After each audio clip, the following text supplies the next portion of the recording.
this is Richard Kazami from the Old Astoria Neighborhood Association. We've started recording, and we are privileged today to have the Port Authority of New York and Associates visiting us to discuss the installation of a battery supply system in the area around the Rikers Island Bridge and Elm Jack Ball Field. So we're going to have a presentation on this from them, and then those of you that have questions after the presentation, we will have an opportunity to ask them and either get answers, or if more research needs to be done, they'll be able to get back to us with answers. So starting this, who with the Port Authority will be leading their part of the conversation? I can start. Good evening, everyone. My name is Raquel Moss. I just wanted to know, I just want to actually have people introduce themselves first. Yep, that's exactly what I'm going to get started. I was going to introduce. Oh, okay. Okay, very good. Well, Raquel, why don't you start with the people from the presenting team? Hi, Hirsch. How you doing? Been a while. And if you start with the presenting team, that would be great. Okay, great. Well, let me first introduce myself. My name is Raquel Moss. I'm the Community Outreach Manager here for the LaGuardia Redevelopment, and I'm accompanied by my co-manager, Takoya Jones, who is the Redevelopment Manager as well as Hirsch. Hirsch, did you want to introduce yourself? Hirsch Parekh, Deputy Chief Intergovernmental Affairs. Great, thank you. As well as our Port Authority Sustainability Team. Scott, did you want to introduce yourself along with the project team?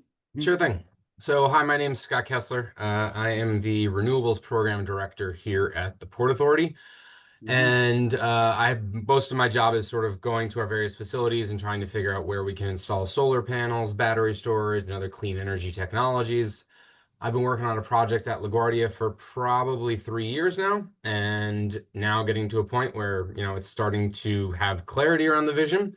We put out an RFP for this in partnership with New York Power Authority about 2 years ago.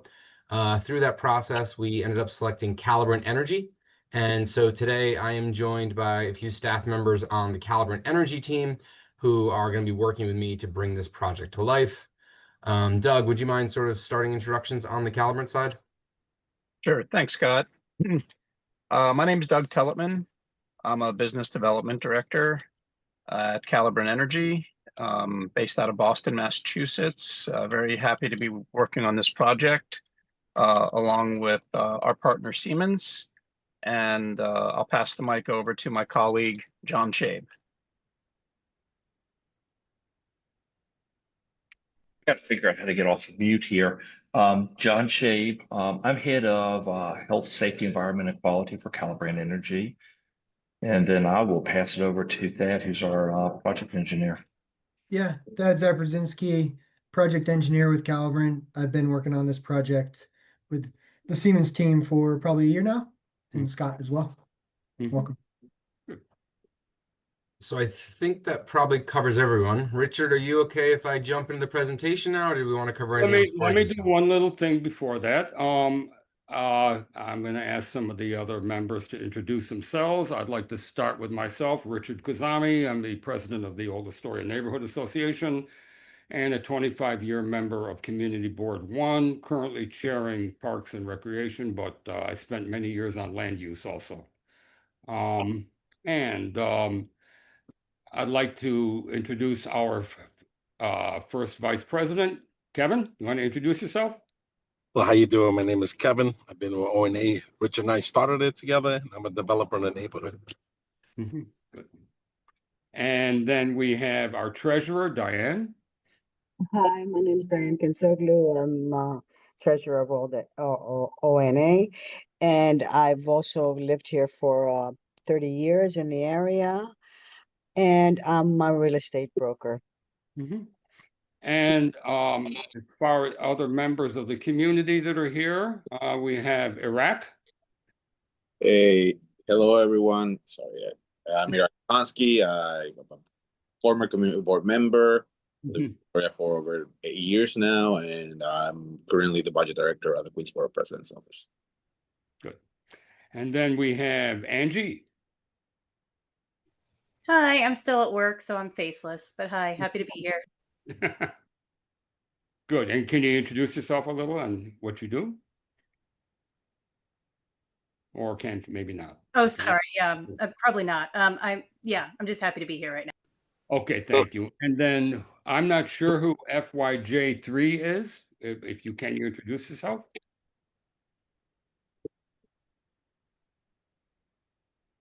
If not, that's okay. I hope you enjoy the program. And then we have Neil Harden, who's the president of the Whitey Ford Friends of Whitey Ford Field, which is a recreational facility here in Astoria. Neil? No, You're we muted, can't hear you, Joe. Neil. You're muted. Can you hear me now? Yes, we can. Okay. I'm Neil Hidden. I'm actually the co-chair of Friends of Whitey Ford Field. We are down on 26th Avenue and 2nd Street. I'm actually a 36-year resident of Astoria, actually going on 37. And I live out more in central Astoria. And I'm happy to join the meeting. Good. Okay. Good. Okay. So now take it away. All right. Thanks very much, and good to meet everyone.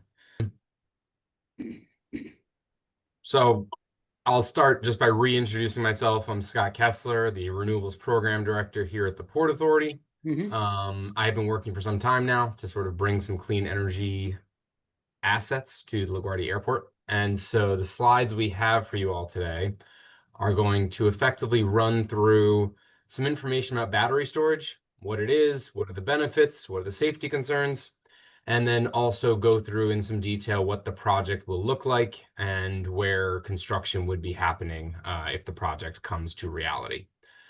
Just to clarify for folks, this is a project that is still somewhat in the conceptual feasibility stage. So, we wanted to come around and give folks insight into it before we sort of signed contracts, before trucks started showing up. I'll get into some of the timelines here, but roughly we would expect if all things go well, probably we would be entering into construction about mid next year. But there's a lot of assumptions baked into that. Okay, so I sort of went through the agenda. We're going to cover battery storage and then the project. So battery storage systems, what is battery energy storage systems? It's basically a fancy word for large batteries. And what these batteries are doing is similar to what any other battery is going to do. They are going to store energy from one time and discharge it at another time. In a AA battery, that's just in a chemical process. Here, it's by electricity coming in from the utility grid or from a renewable generation source, from any generation source. And then at some point later, the battery is going to send electricity back because it's needed for something, whether that is for a home's energy use, commercial business, whatever.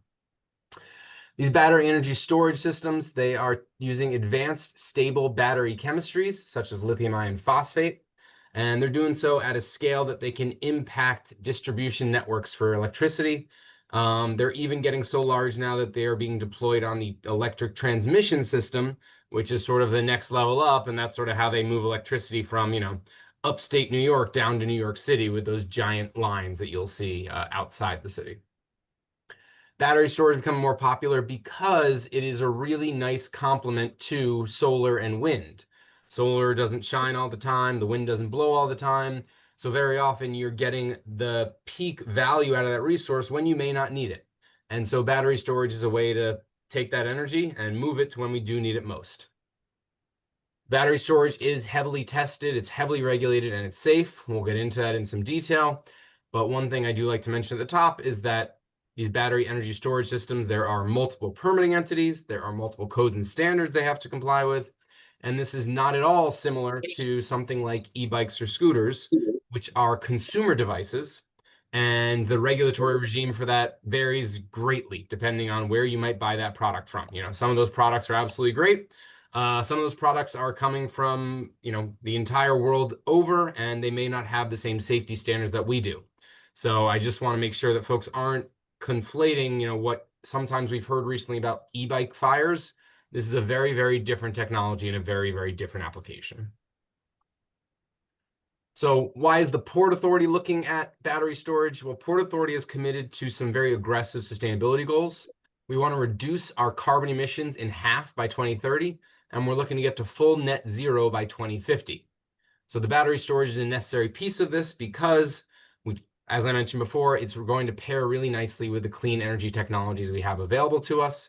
And also, batteries actually can provide a carbon benefit directly themselves. So not only do you sort of enable more solar, which has a carbon benefit, but then the battery storage on its own also has a carbon benefit by moving electricity from, times when the grid is cleaner to times when the grid is dirtier. New York State also has a goal. It is to get to 70% carbon-free electricity, 70% renewable electricity by 2030, and get to 100% carbon-free electricity by 2040. As part of those goals, they have a very specific battery storage mandate, and that is to deploy 1,500 megawatts by 2025, with a goal of getting to 6,000 megawatts by 2030. As of April of 2025, New York State had already installed 1,400 megawatts, so they are very likely to achieve that 2025 goal. And within that 1,400 megawatts, it includes installations within 1,500 homes, where you would see something similar to the Tesla wall-mounted battery there in the bottom right, in someone's garage or some other location where they are using battery storage in their residential home. So for this battery energy storage system, which is the larger version we're talking about today, what does it look like? On the screen here, you can see a battery energy storage system that Calibrant has done previously. The white lockers there, those are the batteries themselves. They're come in sort of these modules, and however much battery storage you need is how many lockers you need.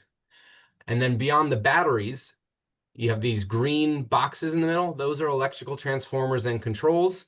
So that is essentially telling the batteries when to charge, when to take electricity from the grid, and also telling the batteries when they want to discharge and put energy back onto the grid. They also help make sure that the electricity they put onto the grid is going to be in harmony with the electricity that's already there from Con Edison. The sites have protective fencing. They want to make sure everything's supposed to stay in, stays in, and everything's supposed to stay out, stays out. And they have a little bit of setback area to make sure that there's some room for folks to work or move around should they need to do some maintenance. One other thing I just call your attention to is the trees around the area. Oftentimes we're seeing these sites are getting paired with some way of making it more visually appealing, whether to provide a visual barrier from the battery storage or simply it's meant to blend in better with whatever the surrounding vegetation looks like. So the benefits of battery storage, I touched on these a little bit, but I want to go into a little bit more detail here. We talked about how they support renewables development a little bit. So I'm going to jump to the second one, which is reducing emissions from fossil fuels. So what batteries can really help us do is they can make sure that we are taking electricity when the grid is not stressed and moving it to when the grid is stressed. What that typically looks like is it means when we get to July or August and Con Edison is sending out notices asking us all to turn up our thermostats and reduce energy we can because the grid is threatened, that is when the grid is stressed. And so what batteries would be doing in that situation is they would be charging at night when there's less energy consumption, there's less competition for that energy. Energy is cheaper, energy is cleaner at night typically sometimes.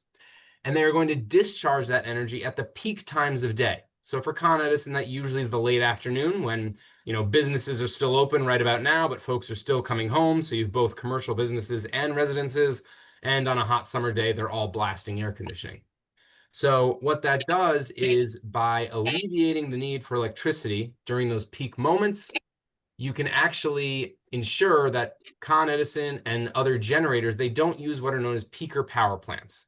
Those are the power plants that sort of use the dirtiest fuel sources. They're only used about 1 to 5% of the year, but they can be powered by diesel or fuel or even jet fuel sometimes. And that's where you get a lot of the local pollutants that we experience here. So batteries are really good at averting the use of those plants and reducing emissions. In addition, battery storage can provide reliability and resiliency, gives backup power in case power were to go out, and it can also help support the grid. So maybe you're not having a full blackout, but maybe you would be experiencing brownouts or some other, deviations.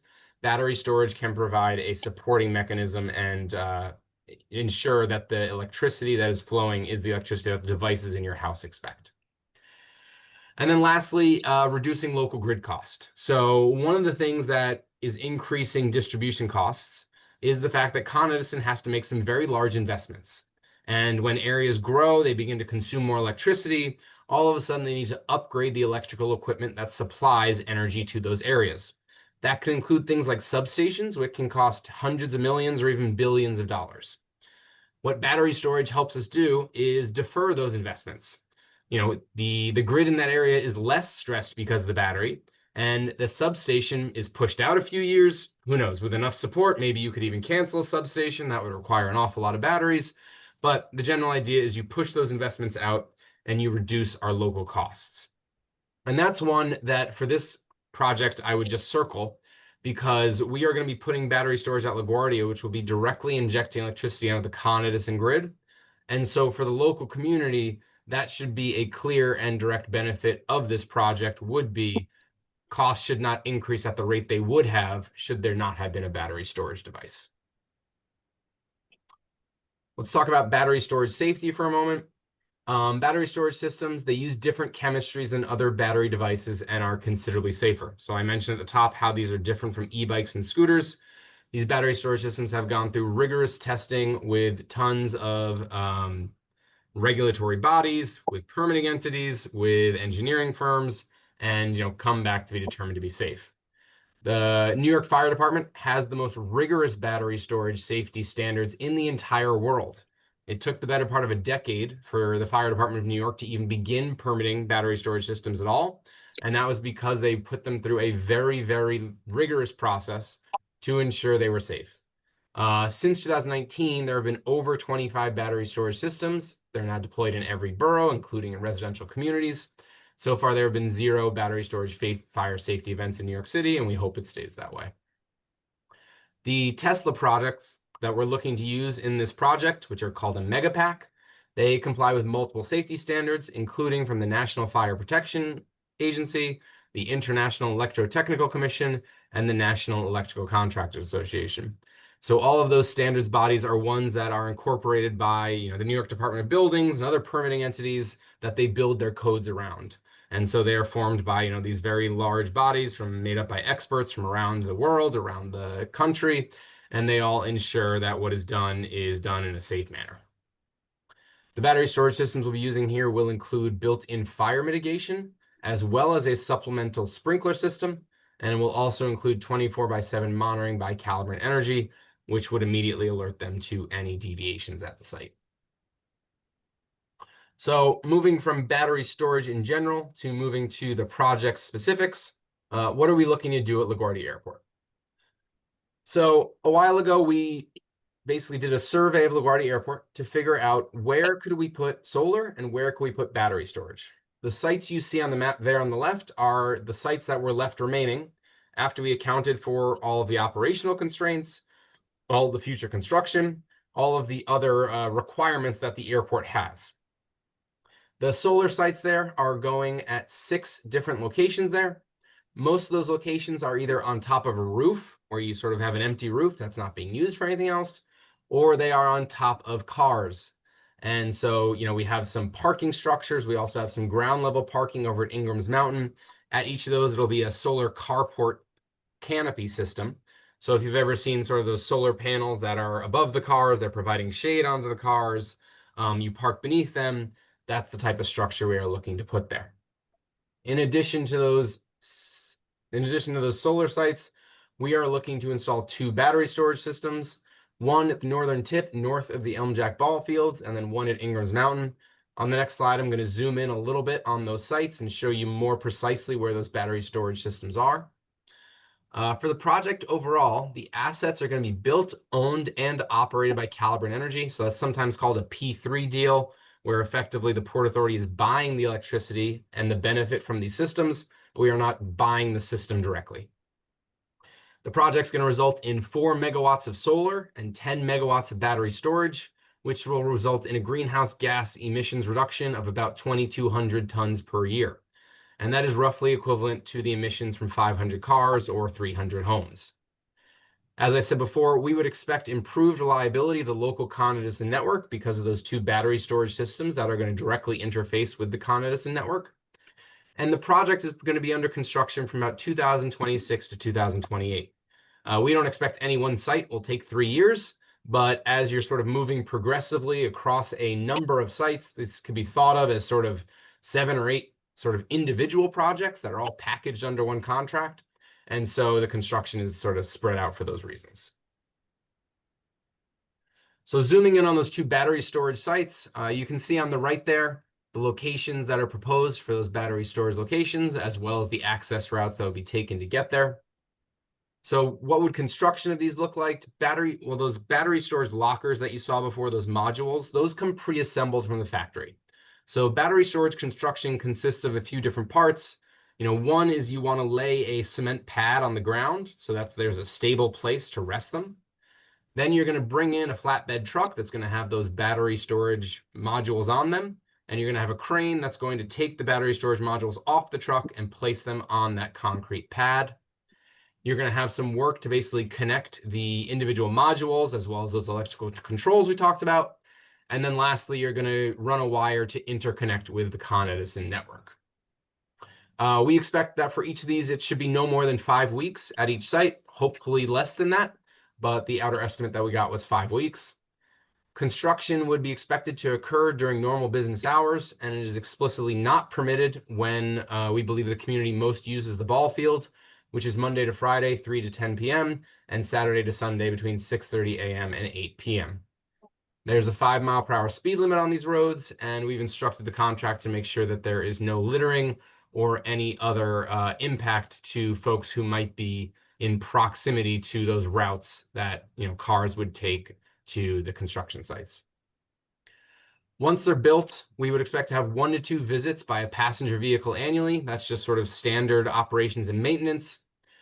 There's about separation of over 100 feet from the baseball fields, and that would include the protective fencing. And it's a separation of 1,200 feet from the nearest residences. And I think that rounds out my presentation for the day. So I can pause there and take any questions that folks might have. Thanks for giving me a chance to present to you.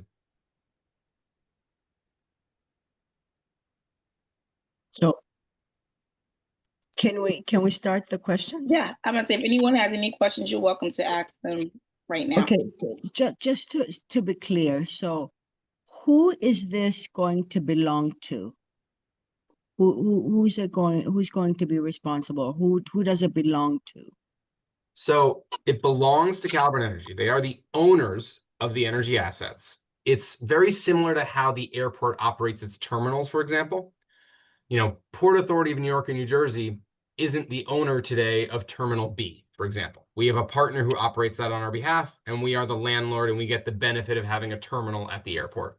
In the similar way, here, these energy assets are going to be owned by Calibrant Energy, but we are buying the electricity that's going to be produced by the solar panels. Does that make sense?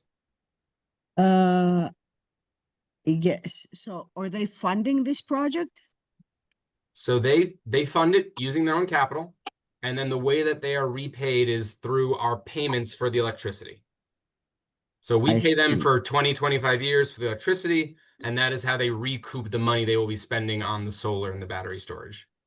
So you mentioned before that this energy will be transmit, or I don't know how to say, to transform to Con Edison when needed.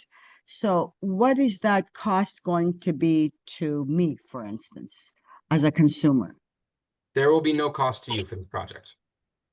If they buy the energy from you, is Con Edison going to be buying the energy from you and then distributing it to me when I need it? Is that how it's going to be?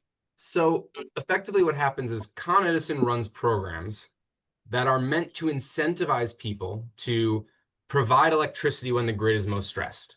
So what Calibrant is going to do as the owner of those battery storage units, they are going to tell those battery storage units to charge when it's cheap, which would happen at night. And then they're going to wait till Con Edison is going to pay them more money, which is when the grid is stressed. And they will send that electricity back to the grid and get paid by Con Edison for it. You will not be involved in the transaction. No, I'm just wondering if my energy will go up because of all this, transaction. No, this will not increase your energy bills, and there should be a mild decrease because of that reduced infrastructure cost we talked about before. So Con Edison should have to invest less in the area as a result of the battery storage units. We can't quantify that, unfortunately, and I don't want to overpromise and tell you it's going to be very, very noticeable. But there will be some minimal depression on prices due to the project.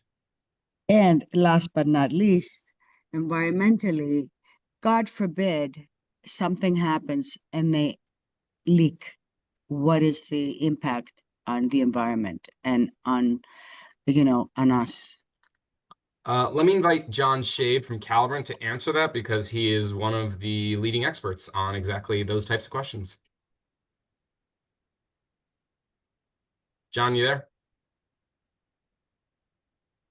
I'm on an iPad and it doesn't like to come off of mute that easy. No worries. So one, this is a solid enclosed system, so there's no leakage of anything on the system. Everything in there is solid. It's all built, wrapped together, compressed, and no leakage because there's really no fluids. Yeah, but with all due respect, it's been said for a lot of nuclear plants and we've had accidents. So that's why I'm just asking that God forbid it does. You say there's not, but if it does, what is the impact of something like that? So again, you have to, when you're talking about a leak into the environment, you have to have a liquid or something there that's going to leak into the environment. There's no liquid there to leak into the environment. It's all solid state, solid core material. There's no, And that material is not harmful if it is exposed to us? I know this is hypothetical, but I Yeah. have to ask. I mean, people might have thought, Yeah. Chernobyl was safe, but look what happened there. I mean, all these things are supposed to be foolproof, It's a good but question. accidents happen, Yeah, no, one of the things, the way these things are built, they're built in a way and tested to the most extreme conditions. And again, everything's encapsulated. What you see there of the lockers, as Scott alluded to, inside of those are modules, and inside of those modules, it's a specialized battery compartment that has the individual batteries are in there. Those individual batteries have no liquid inside of those. It is wrapped copper and other material that's wrapped together and then encapsulated and then tested. So from that point, there's really no leakage of anything there. The only thing that I can think of a per se liquid in there is a very small amount. There's about 5 to 6 gallons of what's called ethylene glycol. Ethylene glycol is the same thing the airport uses on the airplanes that they wash the wings off when they've got ice on it. But it's such a small amount that in the unit itself is based that for any reason, if anything leaks, we're going to get an alarm at least the first drop of the leak. So the whole system's going to shut down. The other thing is there's redundancy safety procedures and things in there that if anything does leak of that 5 gallons, it's going to be encapsulated inside of the unit itself and not escape to the environment. I see. Okay. Hello, I've got a question. Can you hear me? Yep. Okay, so let me get this clear. This is going to be only Neil, entities. Neil, I'm sorry. Could you wait a second? Costas had his hand up, so I'd like to bring him in first. Costa, I'd like to introduce also one of our board members, Costa Constantinides, who is a former city councilman here. He was the author of Local Law 97. So he's a good proponent of environmental concerns. And also he lives in the area of this installation, and his family uses the ball field all the time. Yeah, thank you, Richard. And Neil, good to see you too, and Diane. So just a couple of points. From my experience as the chair of the Environmental Protection Committee on the work that I've dedicated my life to, and I live around the corner, right? I live now on 77th and Hazen. I could trip out in front of my building and land in front of Elm Jack. So my son grew up on those fields. I have a 2-year-old daughter who's going to play softball there in a couple of years. So I'm deeply invested in what happens. And I know that these systems are safe because FDNY has spent 4 years, as Scott talked about, building these regs. And all of the battery storage companies have kind of had to raise their bar to be able to meet the very stringent regulations that FDNY has put forth. And, you know, on top of that, right, as far as the environment, they're gonna, by having that at our disposal, when instead of the peaker plants clicking on in our backyard, and every time the peaker plants click on, PM 2.5, nitrous oxide, sulfur oxide in our backyards, right, from Ravenswood, when those peakers click on, they release all of that gunk right into our windows, right, in Old Astoria Neighborhood Association's catchment area, in right across the street from Queensbridge. Those peaker plants belch out all of that stuff. If we can, not rely on those peaker plants and instead rely on battery storage, talk about the environmental benefit for the neighborhood and the air quality benefit for the neighborhood would be substantial, because peaker plants are the dirtiest polluters when it comes to the power industry. So, I mean, I just really wanted to be on this call to kind of really sing the praises of what we're trying to do here as far as reliability. It makes our grid more reliable, so less prone to brownouts. They're going to create jobs in the neighborhood. And I sent around an op-ed that I wrote with Tom Gretsch, who's the head of the Queens Chamber of Commerce, a few months ago, really speaking to this. So I just want to say how excited I am as a resident and someone who lives around the corner from this, that this is going to happen. Thank you, Costa. Thanks a lot. Okay, Neil. Can I go jump ahead. in? I got Yeah, three basic questions. So as I'm understanding this only applies to energy distribution. It doesn't apply to like charging stations or building or having vast power banks for AI data centers, which is the common thing these days. So my question is just going back to the energy. I'm not strictly Con Edison. I go through an ERCO called Direct Energy. I pay a fixed amount every month, and then when my period is up, say in August, it's either up or down, and then I either get have to pay additional, or I get some money back. So my question is, how will this apply to ERCOs? I'm not familiar with pricing structures and anything like that. But if I'm paying a fixed amount through my ERCO, and then you're technically bringing down energy, how will that affect my price structure? Does that make sense? Neil, Yeah. I think you're referring to an ESCO, right? ESCO. I'm Yeah, sorry. yeah.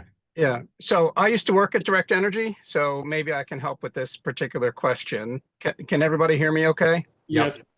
Great.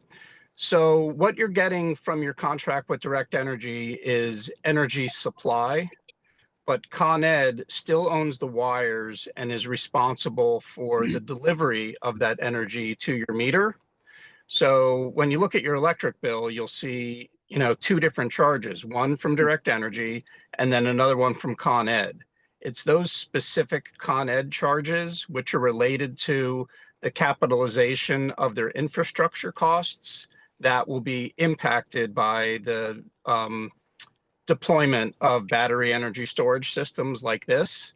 So even if you're purchasing your energy from a third-party supplier, your Con Ed portion of your bill will still be impacted by the fact that battery energy storage will, in many ways, offset the need for Con Ed to spend money on additional infrastructure. So then my question would be, I'm on a fixed structure right now. When this comes online, and if it's substantially cheaper than what I'm paying now, which is actually quite good, $85 a month, should I change my plan so that I get a lower and better rate, or what should I do?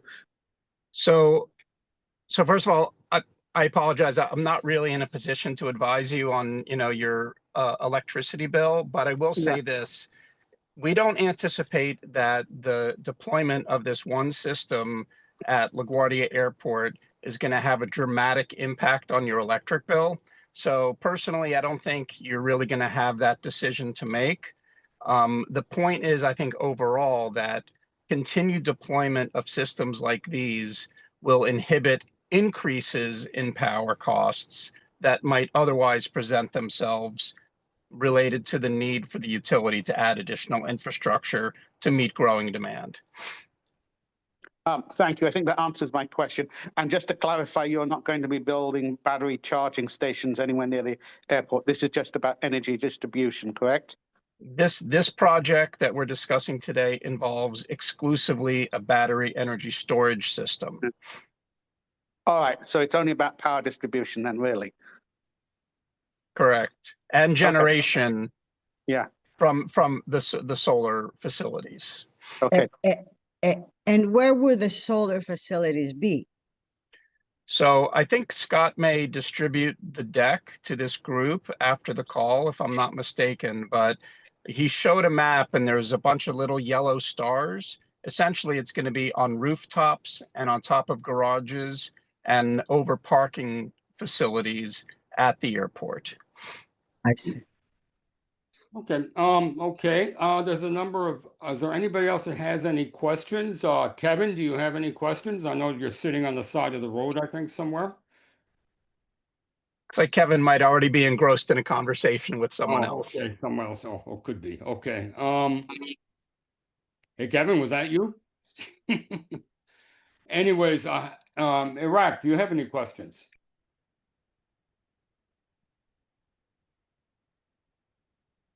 Okay, I think that sometimes No questions, Richard. Very good. Okay. All right, I have a few questions that I just want to confirm a few things. First of all, this is just out of my curiosity. These batteries, they give a DC charge out and you have to convert them to AC. Is that correct? Correct. So is that done on site there?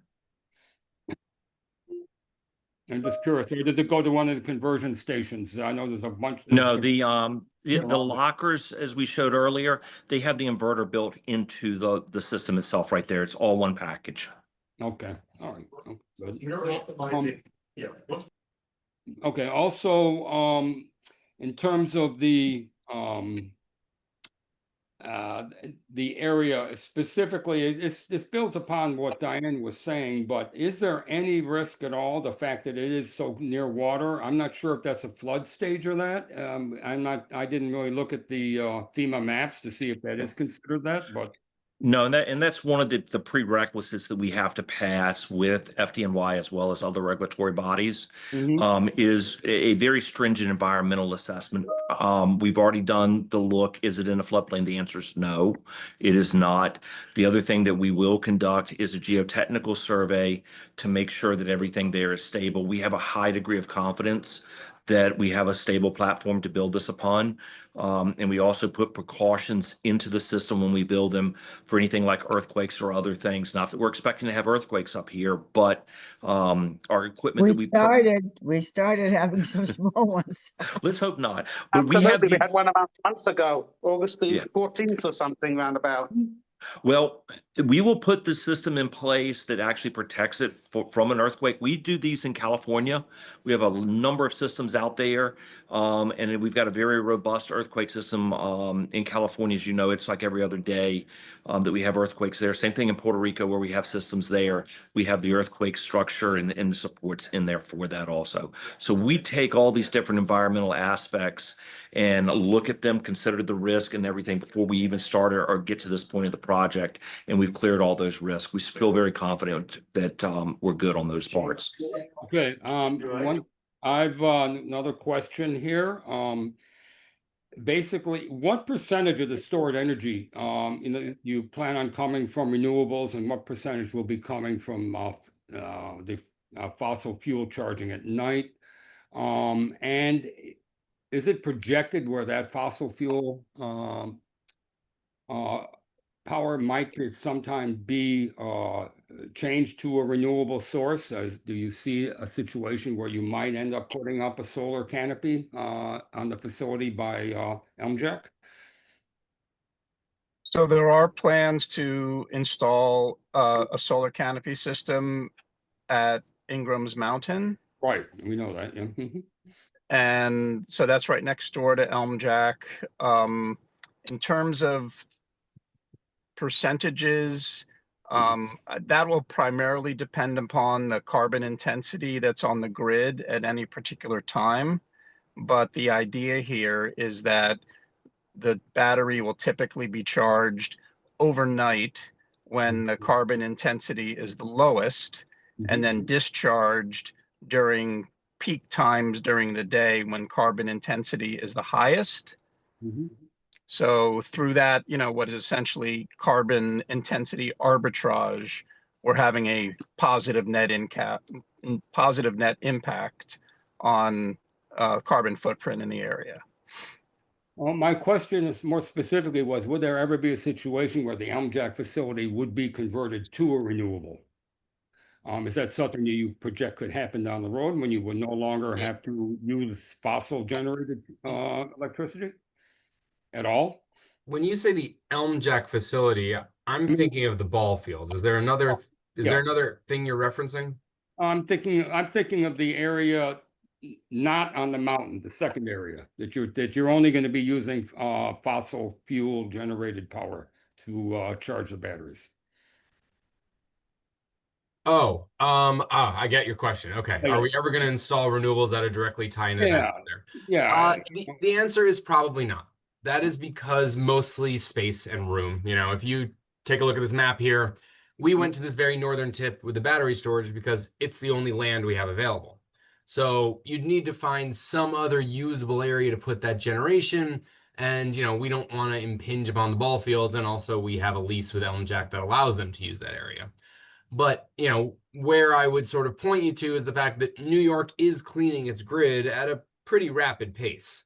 So, it does have a goal of 70% renewables by 2030 and 100% decarbonized power by 2040.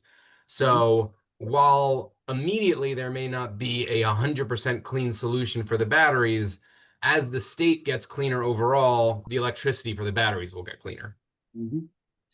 Okay. All right.